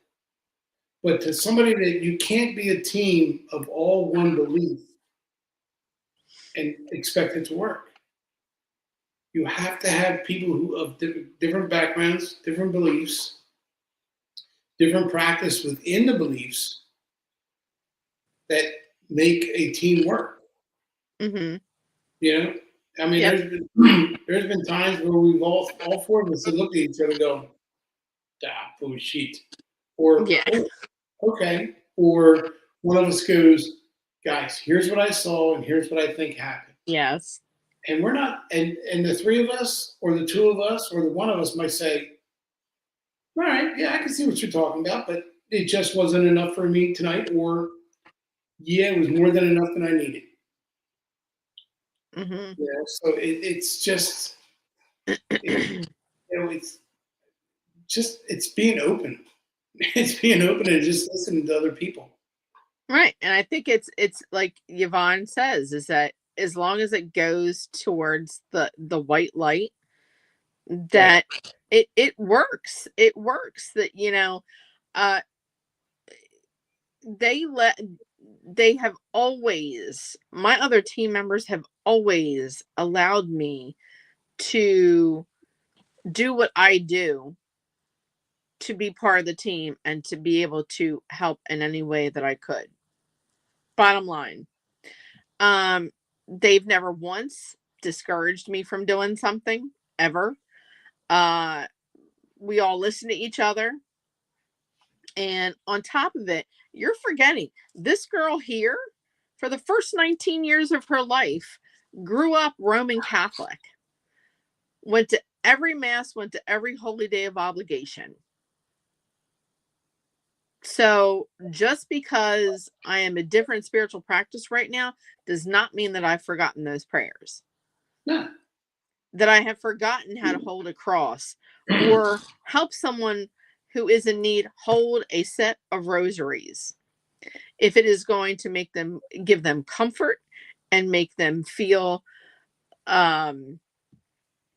empowered in some kind of way, I'm going to do it. Mhm. I've squirted holy water on someone multiple times, and these guys have all participated in casting a circle with me and holding candles. Bro likes to be south all the time. I don't know what it is about you in south. You just like to be south all the time. I've never paid attention to it. Can I be south? Sure. And as soon as I say, Oh, you're all like, you and Jeff are like, north that way. North yeah. that way. Okay. Because I'm directionally challenged. Go figure, of which that is directionally challenged. Uh, and it, and to not accept someone's prayers for me, I'm not a heathen or hedonistic. I don't want to say that. I'm not a. That's the wrong term. Um, I don't want to say that I am not willing to accept prayer. I don't care if somebody decides that if someone sits there and says, "Well, I'm going to pray for you," sure do. Go ahead. Please, I'll accept it in any way, shape, or form. I'm going to pray for you. Many cases we've been on. I'm going to pray for you. Okay, thank you. Mm-hmm. The last case we did, they were right off the boat Italian Roman Catholics. The nonna, their mom, the nonna, I called her nonna because she was so tiny. I had to bend down. She kissed my face and said, "God bless." And I was like, reminds me of my nonna. Okay. Made me feel bad just by looking at her with those eyes. Um, you know, but it works. You have to be willing to accept other options other than your spiritual practice. And Yeah. how many times have we gone in a case and I've stood in front of you? Yeah. Other than Yvonne, I'm the only one that can see it. So I'm the first line of defense while Yvonne's doing her shtick with her exorcisms. She can't be bothered by looking for it. Right. She's in intense mode. Mm-hmm. I'm the one that's protecting everybody. So if I stand in front of Jim, the first thing he goes is, "Oh, okay, here we go." And he's done for me. He But stood in front of me. Yeah. The best way to put what you're saying, it just kind of came to me to think of, is a calculator. I Yeah. can do standard, I can do scientific calculator, I can do various things. It doesn't matter how you come up with the answer, if there is an answer. No right way or wrong way is the right way or the wrong way. All it does is just present what we know and go from there. Right. You know, I mean, it's it's. I love this topic. I love getting into it, but sometimes it just drives me so nuts when, um, Yeah. you know, and like I said, it's. I have people around me that are 50-50. Mm-hmm. Mm-hmm. You know, I have people around me who, like, first of all, one of my greatest assets is my wife, Yep. Lucy, and then another great asset is Bailey, Dalton, and Darby as a group. Yeah. You know what I mean? Those are assets that Mm-hmm. you are fortunate to have, not lucky to have, but fortunate. Yeah. Because Lucy is a rosary warrior for us when we Absolutely. go out. You know Absolutely. what I mean? And Bailey is just blessed with things, and then Darby and Dalton are just like, okay, you know, they don't have one way or the other on it. They don't. It doesn't affect them. It's not part of their genetic, or it's not part of their makeup. It's not part of what they want to get with, or whatever it may be. But they're not like, you three are nuts. You know, they don't do that. You know, when I go out on a case with you guys, I don't have Dalton and Darby going, you're nuts, where I got Lucy and Bailey going, go get them. You know? Yep. And that's the thing is we can't discount Lucy as not being part of the team. She is No. 100% absolutely part of the team. She may not be going out on cases with us, but she's staying home, feverishly praying the rosary or doing some form of prayer. Now Uh, remember, she doesn't like until Monterey Rose comes cheese. home, she's like, okay, everybody's good, kind of thing. I do She think doesn't. we kind of. She doesn't like Monterey cheese. She doesn't like Monterey cheese, apparently. Remember that case in Gettysburg? Lucy had the wonderful you're welcome, Lucy, and I wouldn't say it if it wasn't true. And Bailey is the same way. Bailey was fortunate enough to get a couple ride-alongs with us as far as, being on the team and learning about her gifts and stretching her abilities to see how far she could go in Right. a safe setting, mind you. Not no possession cases or anything like that at all, because that's just, we didn't want that to happen. But I think when we were in Gettysburg at the time, before we went on the Monterey Pass visit, when we stayed at the Farnsworth, that time that she didn't believe, she had a headache. Remember, I said, oh, it's me, it's not you. I said, it's because you have two Confederate soldiers behind you who are mean mugging me and waiting for me to make a move so they can shoot their ghostly guns at me, apparently. And we had gone outside for a breather at one point, and she said, I really have this headache. And I said, look, I'll prove it to you. I said, you have this headache staring at me right here, right now in the doorway. And I said, it's because they're on either side of me. I said, I want you to walk to your left and just down the path, right? And she did. And I said, is your headache gone? She went, oh my God, it's gone. It is absolutely gone. I said, now come back my way. And she did. And I said, how's your head feeling? She said, it's hurting again like it did before. She said, this is totally insane. I can't believe this. This is totally insane. I said, I told you. Nobody wants to believe it. I told you. But then she saw the real action when we went to the Monterey Park Pass. And this is where we say she doesn't like Monterey cheese. She doesn't like Monterey Jack cheese. Yeah, she got a little. She got a No, little. I got the mom eyes from her when we were there because I. that's why I didn't like that night, because I had something in me that was making me pace. Yeah. Remember me pacing back and forth? Yeah, I remember you pacing back and forth. And Lucy was there, and I'm like, "This is nothing. None of this is good." And you're giving them a history lesson. And I'm like, "Buff, I can hold off about another whatever. I don't know, but I'm pacing like crazy right now. You need to start doing something." Because I'm but like, then my you wife, kept telling me, I'm not prepared for this. I'm not prepared for this. I can't do like, this. We're not prepared. my wife is right behind me. You know what though? That is actually an interesting point. Were two people there? There was me, you, Lucy, the history Teresa, buff. Dave.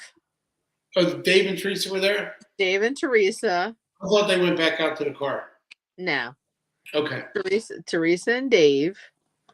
Okay. Yeah, everybody was there. Yeah. Yep.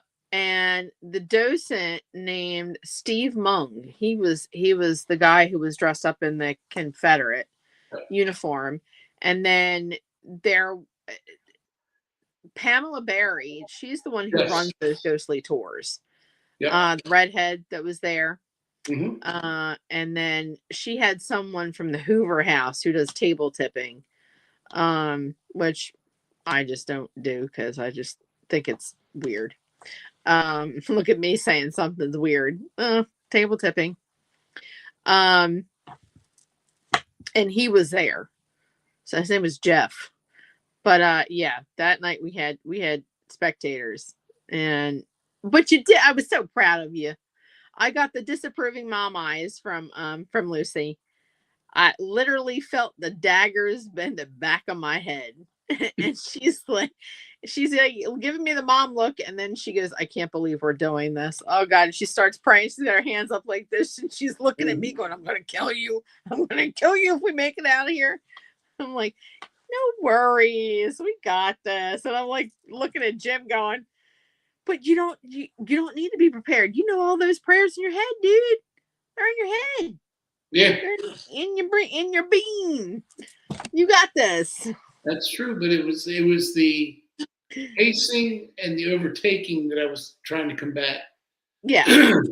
Because my left to right and right to left walking was going faster and faster, and I'm like, all I can remember in my brain was like, Buff, we got to do something. We got to do it now. We got to do it fast.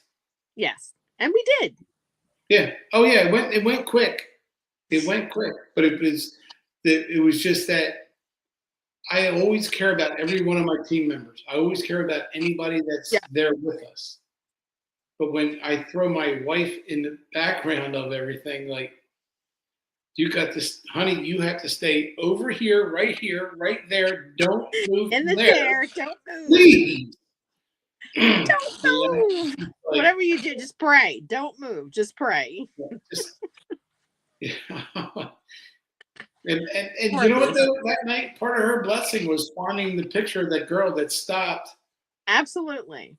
That war, that the history buff didn't even know was there. Are you was kidding there me? The whole time, and he was part of the museum, and he didn't even know it was there. I'm like, give my wife your paycheck, bitch. And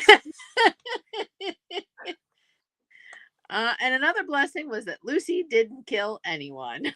We all made it home alive. Thank you, Lucy, for not killing any of us that night. Well, we on that cold, windy, rainy night.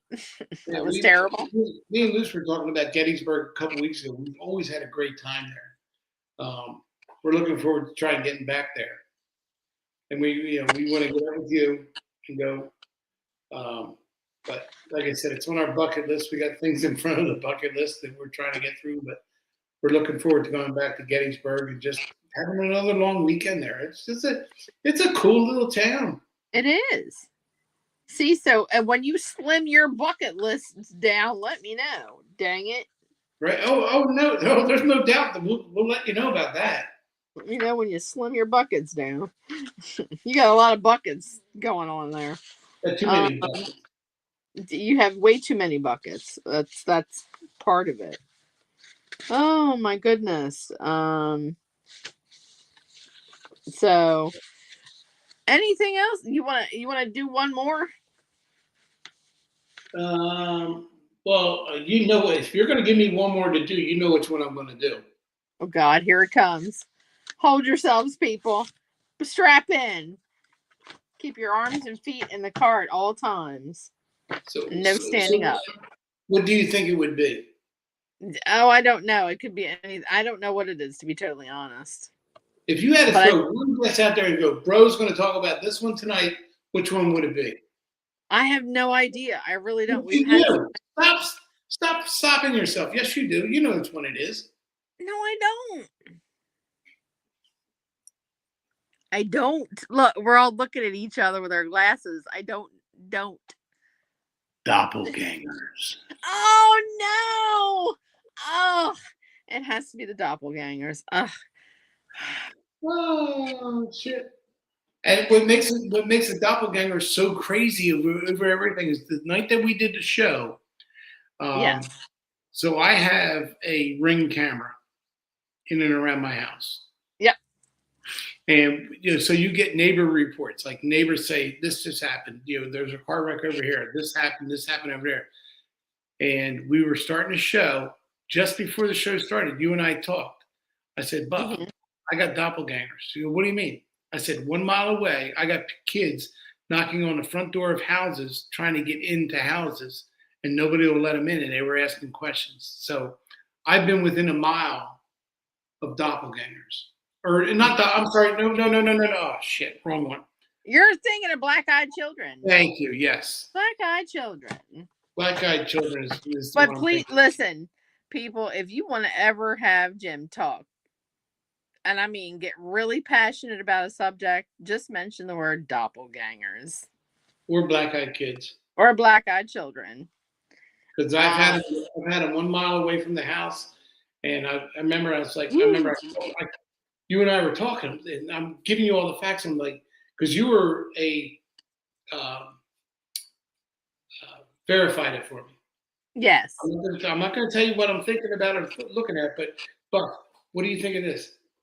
You got Black-Eyed Kids around the neighborhood, and I did. Black-Eyed Kids within a mile of my house. Yeah, Black-Eyed Children following you around. Why aren't they coming here? And Buffy goes, you know why they're not coming there? Why would they come in there? Right. There's no reason.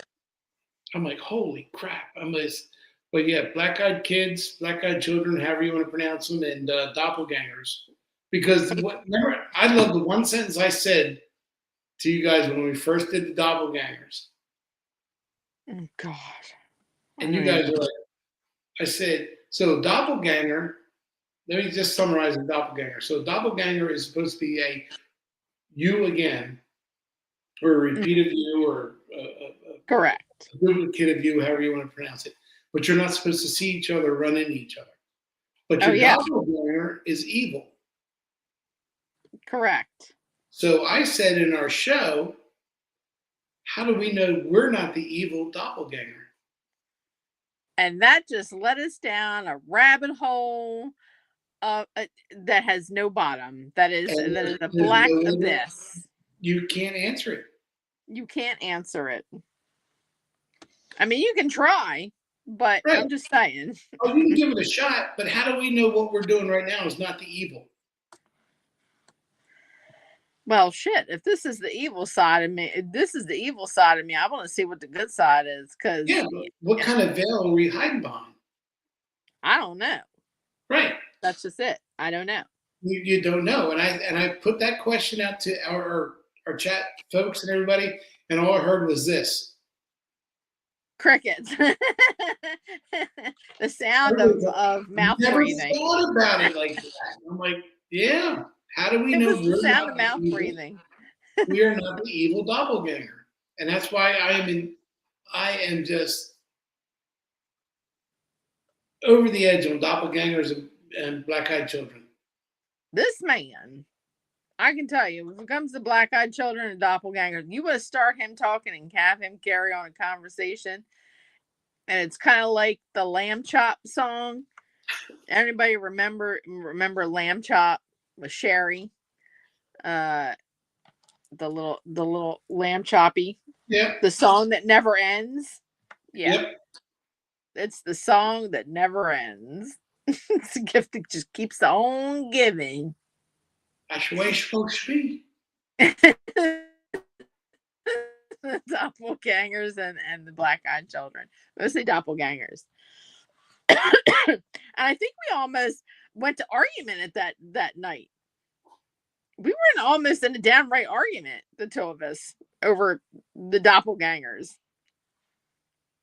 Yeah. Again, it's like Insidious. Right. I mean, how do you look at it and say, okay, here's what is, here's what's supposed to be sitting out there, here's what you're not supposed to run into, and here's what happens if you see it. You're not supposed to Yeah. see the doppelganger. When I think And then, everybody everybody has run into their doppelganger one time, at least right now. And the reason I say that because when you go down the street, what triggers it for me, where I think you've run into your doppelganger is, oh, so for me, the personal experience is I was probably 10 or 11 years old. I was raised in Claremont, Delaware, and Mhm. so the biggest thing we used to do in Claremont was help people take their grocery bags out of the Acme and carry them to their car. So we would line up Right. our bikes, and I had an orange bike with a bicycle seat and everything. And we'd sit there, and this one lady, she got out of her car. I'll never forget this till the day I die. She came out, she goes, oh, oh, oh, and she started referring to me as her grandson. Or her husband came around and goes, I can't remember her name or whatever it was. She goes, oh, no, that's not it. And I remember she was like clinging to me. No, this is our grandson. I think what happened was I was back to back with my doppelganger because she saw it from one side and I saw it from another side. But my side that I was seeing it from was, I'm like, I remember telling I remember telling what I believed to be her husband, it's okay, it's okay. You know, I can deal with this. You know, she's calling me her grandson. I know I'm not her grandson, but I think that's where, you know, that's why I think if anybody sits there, if you all want to sit there and think, I think there's at least one time in our lives to this present moment that you've run into your doppelganger. I think if you see your doppelganger head on, I think that's when your trouble's going to start. But as long as you're not face to face, I think you're okay. I think you can be back to back, but you just can't be face to face at any given moment. And I don't know if we'll ever have that moment where you get to see your doppelganger. You know, like, is that like death? You know, when my time comes, do I get to see my doppelganger then? And that's when death is confirmed. Does the doppelganger confirm death? You know, Right. but you just never know. But remember, doppelgangers are supposed to be evil too, and Yes. you can't. My biggest thing was that night that we did the show is you can't say that we are the evil or we are the good doppelganger because we don't know how the other one behaves. If it's a mirror image of each other, then when does it become evil and when does it become good? It can't. Right. It has to be distinguished lines, and that's where I say, you know, you just that's why I say I think we run into our doppelganger. And I think that if we're supposed to see him, it'll come, but it's not going to come until the moment it's supposed to, for whatever reason. And that's the only thing I haven't figured out yet with all my research on doppelgangers. I can't figure out what is the circumstances that say it's time to see the other side of the mirror. Right. You know? So it's just, but doppelgangers and black-eyed kids are just, to me, are my two pet peeves on, not pet peeves, but we're like, I like to research and I like to know more about. And the problem is you'll know more information about black-eyed kids than you will your doppelganger. Yeah. I think, didn't we decide that wasn't it said that either was it George Washington, or not George Washington, Abraham Lincoln, or one of the presidents? Was it James Adams who saw his own doppelganger in the White House and then dropped dead like days later? You might be right on that, Buff. Can't remember whether it was Abraham Lincoln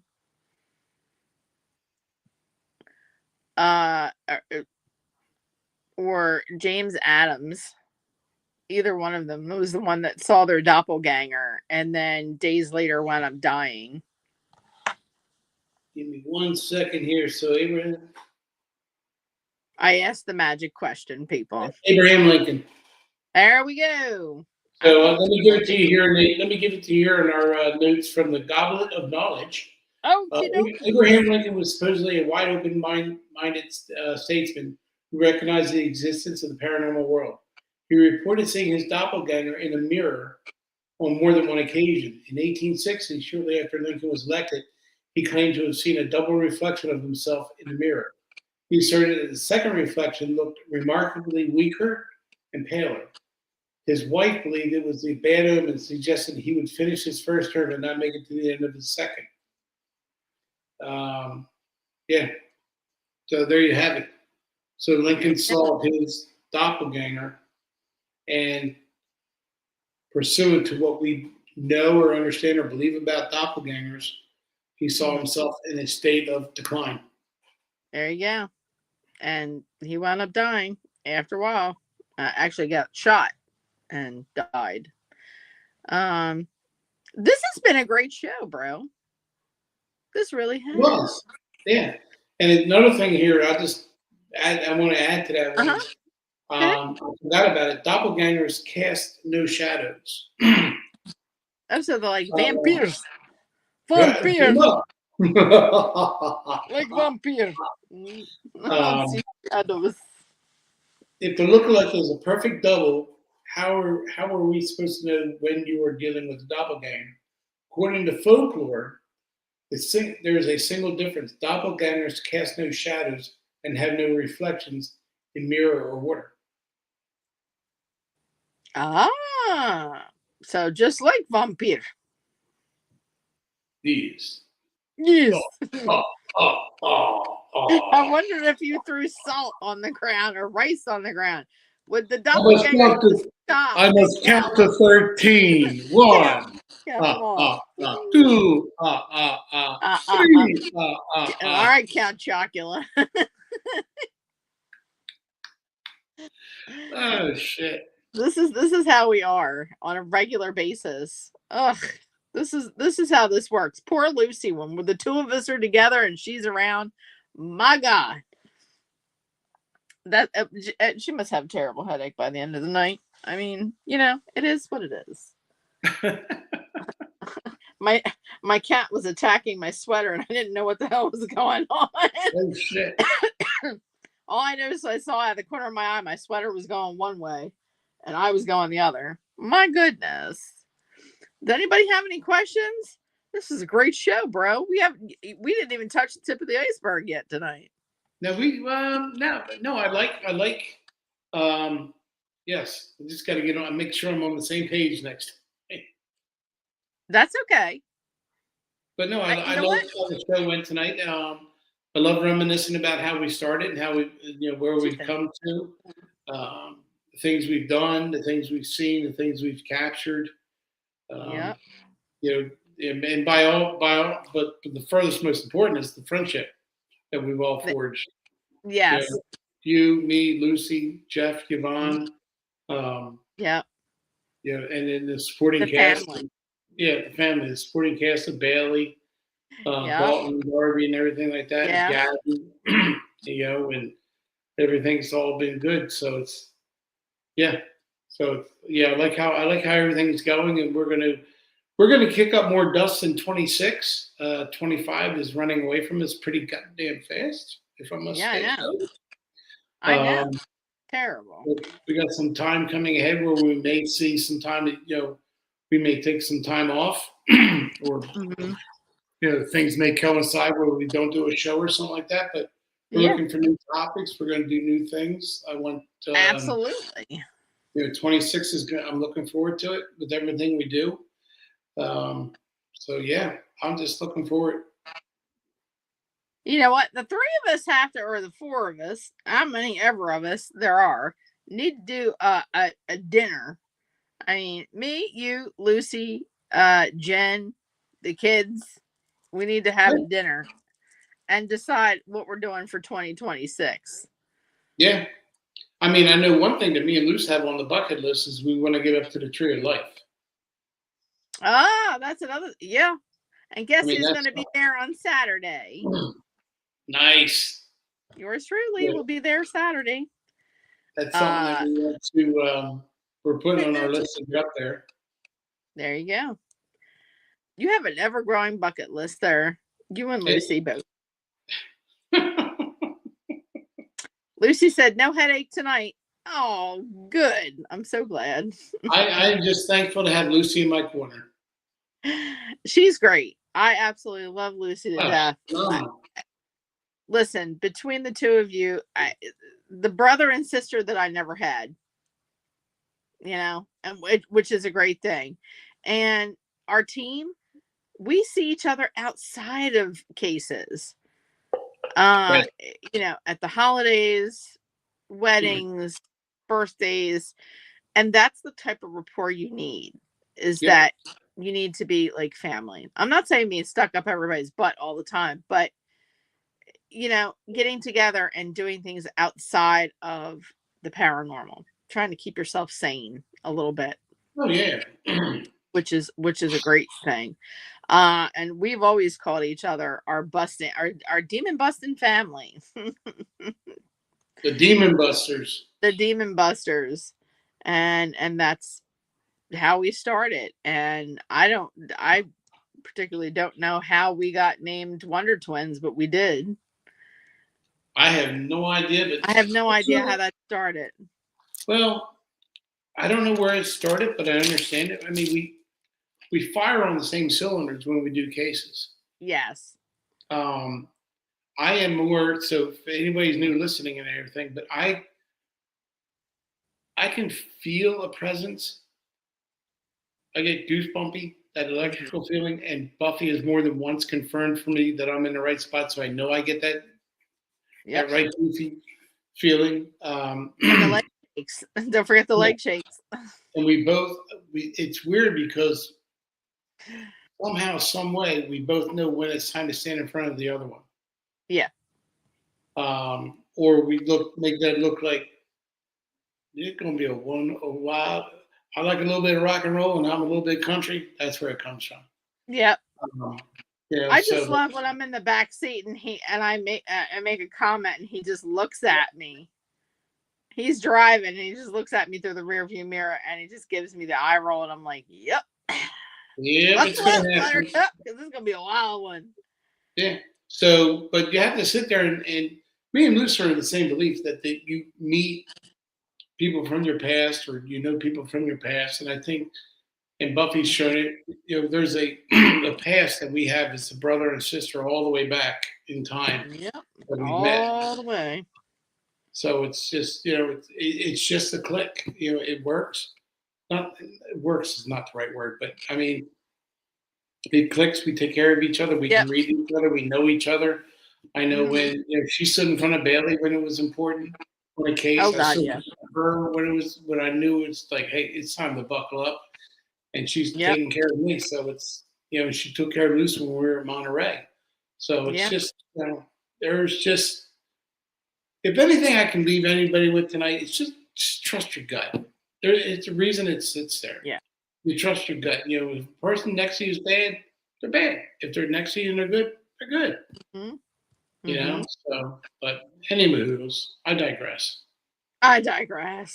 Hey, bro, you want to hand out your email address for anybody who wants to either be on the show or has an idea for a show? So there is something that I'm looking at. I haven't shared with Buffy yet, but I want to talk to her about it. But I would like to have anybody hit me up.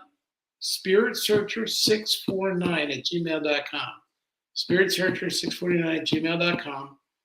Tonight was a reminiscent night and a folklore night. I enjoyed both. If there's something there that you saw that you want us to expand upon, and you feel more comfortable telling Buffy, she's going to give you her email here in a second. Give it to her. If you want to give it to me, give it to me. If you want to come on the show, it doesn't matter. Tim Hopper, Tim, thank you, buddy, for another great night. Absolutely. Tim's a wizard at dialing into the show, and he'll bring you in. I know he's probably killing us right now because we're running, but let us know. Buff, what do you got? Same thing goes for me. That Bro said, if you've got a topic or you want to be on the show, please let us know. You can hit me up, and my email is ghostwhisperer318@gmail.com. That's ghostwhisperer318@gmail.com. Now he's got me all nervous now that he made that comment. So I'm like, oh God, what is it? What is it? Oh no, you probably already know what it is. You'll be fine. Oh, okay. I'll be fine, apparently. Well, maybe. I'm just dying on the inside. I'm falling down a rabbit hole. I'm gonna fall down another damn rabbit hole again with you. Oh God Almighty! That was enough rabbit holes. That one rabbit hole was enough. Thank you very much. And don't forget to catch Jen and I next Monday on Witches Winging It. Same bat time, same bat channel. Thank you to our producer, Mr. Tim Hopper, for bringing us through the airwaves again. Woo! Another great job. Thank you, Tim, and giving us the opportunity to be 5 years on here. Yeah. That's some cray-cray. That is some definite cray-cray. 5 years, hon. I can't believe it. Happy 5th anniversary. Oh, happy 5th. All right. Anything else? That's it. Okie dokie to all of us out there. Just be nice to each other, please. Oh, God, good Lord. You know what? The world needs a little more nice. Love and blessings to you all. We all appreciate you, Tim, Jim, and I, Jen. We all appreciate you for tuning in tonight. And as we always say, love, peace, and chicken grease, y'all. Keep it spooky. Bye. Oh, Lord, here he goes with the Donald Ducks. So, you know